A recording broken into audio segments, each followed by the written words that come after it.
Bonjour à tous. Alors aujourd'hui, je voulais vous faire une crème régénérante pour le visage et pour les lèvres. Donc c'est une commande spéciale d'une de mes clientes. Bon, c'est l'hiver, hein, vous savez, la peau est sèche, etc. Et donc elle avait envie d'une texture qui soit un peu plus crème que fluide par rapport à ce que je vous ai déjà montré. Et donc elle m'a demandé, donc j'ai décidé de faire une émulsion. J'ai réfléchi un petit peu aux problèmes qu'elle rencontrait par rapport à sa peau, et donc je lui ai fait une recette sur mesure que je vous montre comme ça, voilà, celles qui comprendront, enfin qui auront envie, n'hésitez pas. Donc c'est vraiment pour le visage, donc là c'est pour une peau mature, sèche, qui a besoin vraiment de se chouchouter, hein, comme je le dis souvent, mais c'est réellement ça. Et surtout pour des lèvres sèches, c'est-à-dire pour pas ne mettre du baume à lèvres tout le temps, bien qu'elle le fera certainement, mais bon, voilà. Donc je vais mettre aussi quelques huiles essentielles intéressantes pour ça, et puis qui ne sont pas du tout embêtantes pour la peau, bien au contraire, puisqu'elles sont tout à fait indiquées. Euh, et je rajouterai une petite fragrance pour ne pas que ça sente trop. Voilà. Mais je vais voir, parce que je vais mettre de la lavande aspide, donc je suis pas sûre qu'elle passe au-dessus. On verra, c'est pas un souci. Alors, donc une émulsion, nous avons une phase aqueuse et une phase huileuse. Donc pour ma phase aqueuse, j'ai choisi de l'hydrolat de lavande, donc je vous montre, parce que des fois, généralement je les ai préparés, mais là j'avais envie de vous les montrer. Donc ça c'est mes glaçons que je prépare, donc il y en a beaucoup, mais c'est parce que je vais m'en servir pour d'autres vidéos ensuite. Voilà, ça c'est de l'hydrolat de lavande que je fais moi-même, hein, et donc que je conserve en glaçon, comme ça, il n'y a aucun risque, vous voyez, dès que c'est fait, paf, ça prend, et il n'y a pas de bactéries possibles, etc. Et du coup, je ne mets pas de conservateur. Là, je vais être obligée d'en mettre, évidemment, dans cette recette-là, mais normal, quand il y a de l'eau dans une crème, vous ne pouvez pas louper, il faut un conservateur. Et celle-là, en plus, elle se gardera au frigo. Tout comme les autres crèmes que j'ai pu vous montrer, les autres émulsions, hein, les crèmes pour les mains, la crème pour le corps, je crois. Enfin, je vous en ai fait plusieurs qui sont dans le même style, c'est la même recette, enfin, c'est la même façon de faire, mais ce n'est pas la même recette. Voilà. Donc, je vais la mettre au micro-ondes. Je vous reprends après, ça va faire un peu de bruit. Voilà, je suis revenue. Alors, donc, il va m'en falloir 50 millilitres d'hydrolat de lavande. D'accord? Donc, vous voyez, c'est un petit peu décongelé. Il y a encore des glaçons, mais c'est pas un souci. Donc, je vais verser. On va voir un petit peu si ça se verse pas trop vite.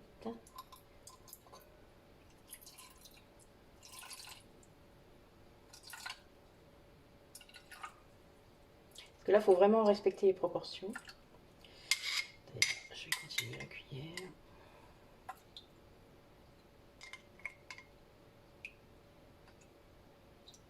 Voilà. 50. Donc, il m'en reste pas mal. Ça tombe bien. Pour la recette d'après, c'est nickel. Alors, ensuite, il me faudra également de l'aloe vera. Donc, l'aloe vera, dans cette recette, il y en a 8 millilitres.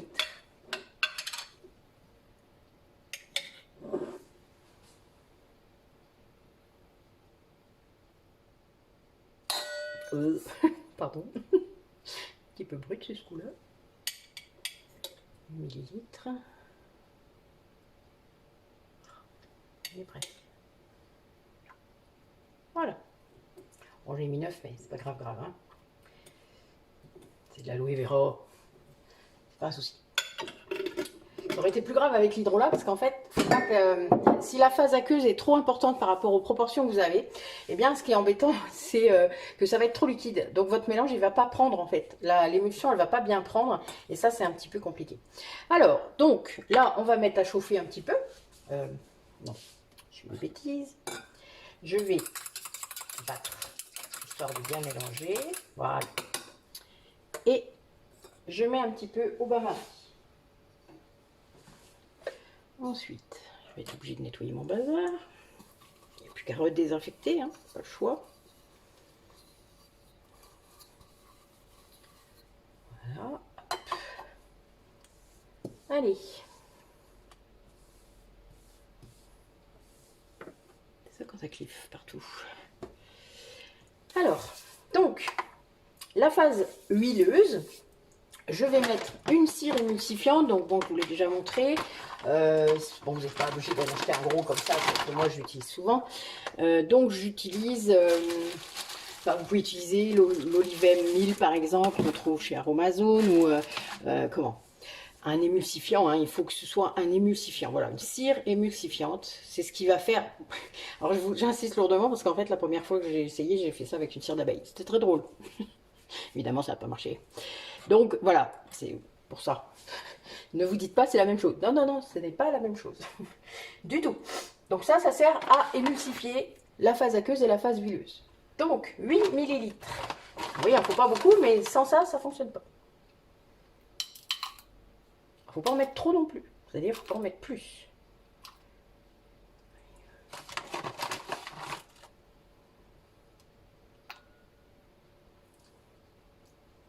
M'embête. Évidemment. Voilà. Bon, j'ai 8,68, ça va aller, hein, ne vous inquiétez pas. Pas non plus, moi ma balance n'est pas assez précise. C'est un petit grain, on ne peut pas faire mieux. Ne soyez pas aussi... Enfin voilà, faites attention aussi à ça.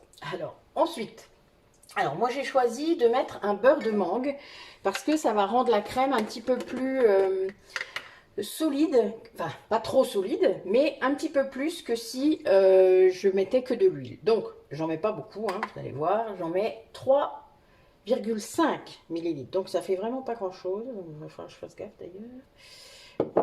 Je pense qu'on... Petit bout, ça devrait... Voilà. Un petit bout, un petit bout. Heureusement, j'ai les petits bouts des fois d'avant, vous voyez, c'est bien. Voilà. Pile poil, 3,47. C'est beau, hein? Si j'avais voulu le faire exprès. Voilà. Ensuite, je vais mettre de l'huile d'avocat. L'huile d'avocat, je vous en ai déjà parlé. C'est merveilleux pour les peaux matures. Ça fait une petite couleur verte. Moi, j'aime bien. Et c'est vraiment une huile qui est vraiment, enfin voilà, qui est super pour faire des crèmes. Donc 23 millilitres.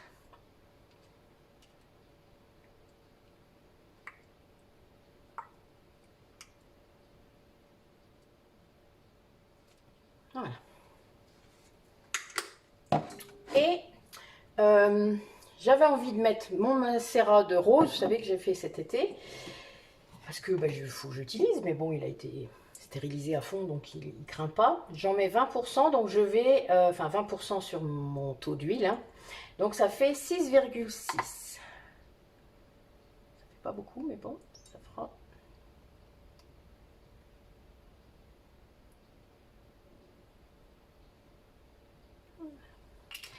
Parce que ça, je vous l'ai dit, hein, la rose, ça a des propriétés régénérantes incroyables. Mais bon, vu que je l'ai fait moi-même, bon, évidemment, c'est pas la rose de Damas, hein, ok. Mais bon, c'est de la rose quand même, hein. Toutes les variétés de roses ont cette propriété régénérante. Donc je me suis dit, ben voilà, et ça fonctionne. Donc pourquoi s'embêter à aller acheter, n'est-ce pas? Bon, vous irez voir le prix, vous comprendrez ce que je dis après. Et on va mettre notre phase huileuse à chauffer également. Donc, écoutez, là c'est bon, j'aurais plus qu'à rajouter ce qu'on met. Donc, je vais vous expliquer.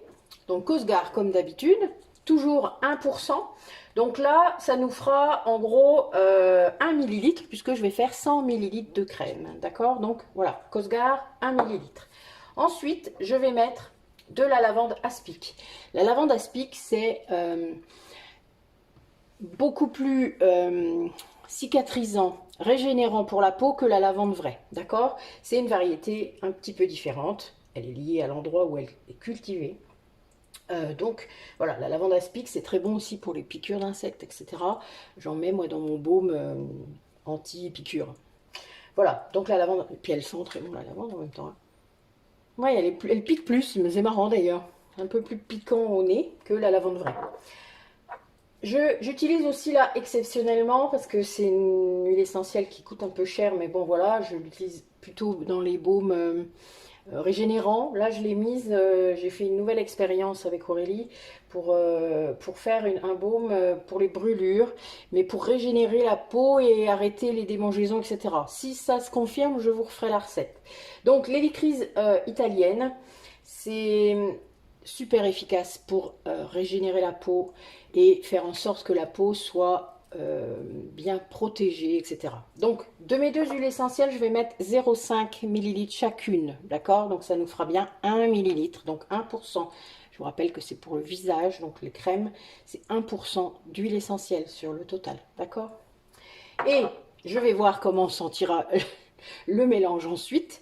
Et il me restait une fragrance muguet, voilà, la fée muguet, que j'utilise de temps en temps, mais bon, vous voyez, il faut les utiliser quand même quand elles sont ouvertes. Et donc, j'avais envie d'en mettre un petit peu. Je verrai bien. Si ça contrebalance un petit peu la lavande, c'est pas certain. Je ferai un essai. Voilà. Bah, écoutez, pendant que ça fond, je vous laisse et je reviens après. Alors, ça a fondu, il reste un petit peu de résidus de cire, donc je vais les... Vous voyez, je bats un petit peu, histoire que ça fonde complètement, ça doit fondre. Hein. Là, c'est chaud, donc ça fond, voilà, c'est très bien, ça fait. Voilà. Et je vais verser donc mon mélange d'hydrolat et d'aloe vera dedans. Et je vais essayer de faire comme une mayonnaise, vous voyez, c'est un peu le but. J'espère que vous voyez bien, oui. Voilà, en route. Je pourrais utiliser un batteur. Hein. Généralement, le batteur, on en met partout. Voilà. Le principal, c'est que l'émulsion prenne. C'est-à-dire que ça change de couleur. Vous voyez là, voilà. Que ça devienne un peu plus clair. Voilà. Ensuite, vous pouvez tout verser. Bon, moi, je mets directement dans mon truc à vaisselle. Hein. Voilà. Donc, là, l'émulsion est prise, mais il faut que ça refroidisse. Tant que c'est pas refroidi, vous n'allez pas pouvoir avoir une texture crème. Donc moi, vous savez, vous vous rappelez, je mets au congélateur. Donc, je vais la mettre au congélateur et je vous reprends après. Alors, donc vous voyez déjà, ça s'est un peu solidifié. Donc on va pouvoir la battre un peu.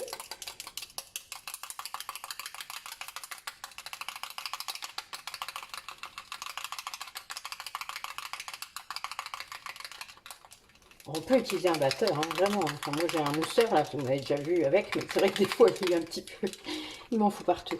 Donc bon, voilà, si je peux éviter. Donc là, moi je le sens, c'est encore un peu tiède en dessous, donc vous voyez, c'est pas encore assez refroidi, c'est pour ça que ça reste comme ça. Mais là, rien que le fait de la battre, eh bien, ça va déjà améliorer un petit peu l'émulsion et ça peut, voilà, la prochaine fois, ça sera encore mieux. Donc là, il s'est passé les 10 minutes depuis tout à l'heure, donc voilà. Donc là, on se retrouve après. Voilà, donc, regardez, là, ça ressemble vraiment à de la crème. Donc elle a une jolie petite couleur verte. J'insiste, je suis un peu chiante. Allez, on va mettre notre conservateur. Donc on a dit 1 millilitre.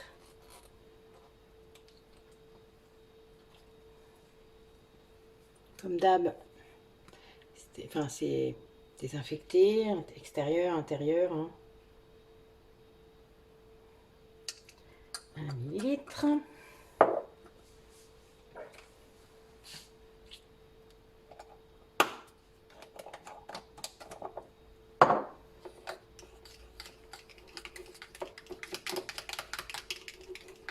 Voilà. Ensuite, alors, l'hélicryse italienne, je vous ai dit 0,5 millilitres.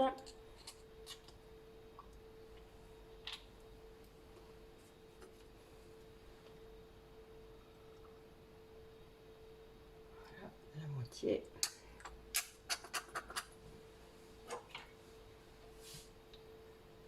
Bon, ça va. Je pensais que l'odeur serait un peu différente, mais non, c'est pas très prenant. Donc, bon, ça va être la lavande qui va passer au-dessus, je pense. Mais bon, c'est pas grave. Notre lavande, 0,5 millilitres aussi.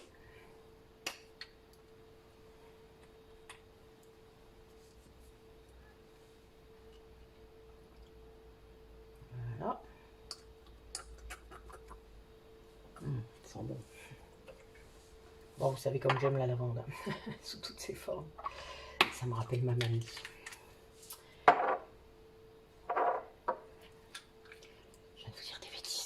Là, c'est la fée muguet que je viens de me dire. Je me disais en même temps, moi-même, vous voyez, je me disais, c'est bizarre, ça sent pas la lavande. Ah oui, votre corps il sait, mais votre tête, elle dit n'importe quoi. Bon, donc, 0,5 de lavande. En effet, c'est pas tout à fait le même parfum, on est bien d'accord. Alors, bon, j'ai déjà mis mon muguet. Du coup, on verra bien si le mélange des deux va nous sembler bizarre ou pas. Il n'y a pas de raison, lavande muguet, ça peut être sympa. Bon, je crains que la lavande passe au-dessus, mais On va voir. Oui, la lavande passe au-dessus, évidemment. Bon, ben tant pis. J'ai mis du muguet pour rien. Bon, ben c'est pas grave. Voilà. Bon, moi, elle a une texture qui est vraiment sympa. Vous voyez? On a vraiment une vraie crème. Hein. Donc, on va remplir le contenant pour être sûr qu'on a bien la bonne quantité. Parce que moi, j'adapte le prix à ma quantité, évidemment. Si j'en mets un peu moins que ce que j'annonce, évidemment, ça coûte moins cher. Hein, ça paraît normal. Allez, c'est parti.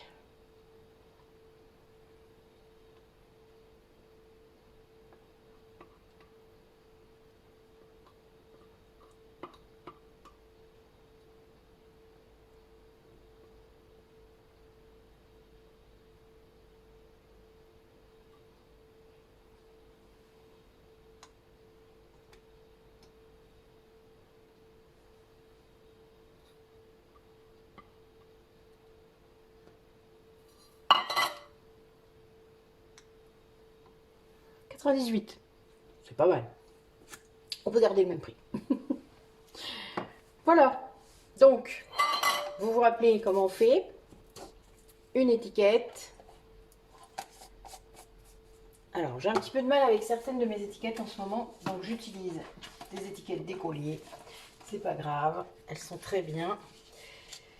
Alors, crème régénérante visage. Donc 3 mois, une crème comme ça. Donc là on est le 9 février. Donc ça nous fait 9. J'y arrive plus. 9 mai. Voilà. Et au frigo. Là je le remarque toujours parce qu'il y a des gens qui oublient et qui la mettent en dehors et c'est un petit peu embêtant. En tout cas ça fera pas le même rendu. Ça finira par s'affaisser. Voilà, ma petite étiquette. Bon, bah écoutez, moi je suis bien contente de ma crème. Oh non, finalement, le nez bien dessus. Non, non, ça va. Ça sent pas tant la lavande que ça. Bon, bah c'est bien, tant mieux. Voilà, merci d'avoir regardé la vidéo et à une prochaine fois.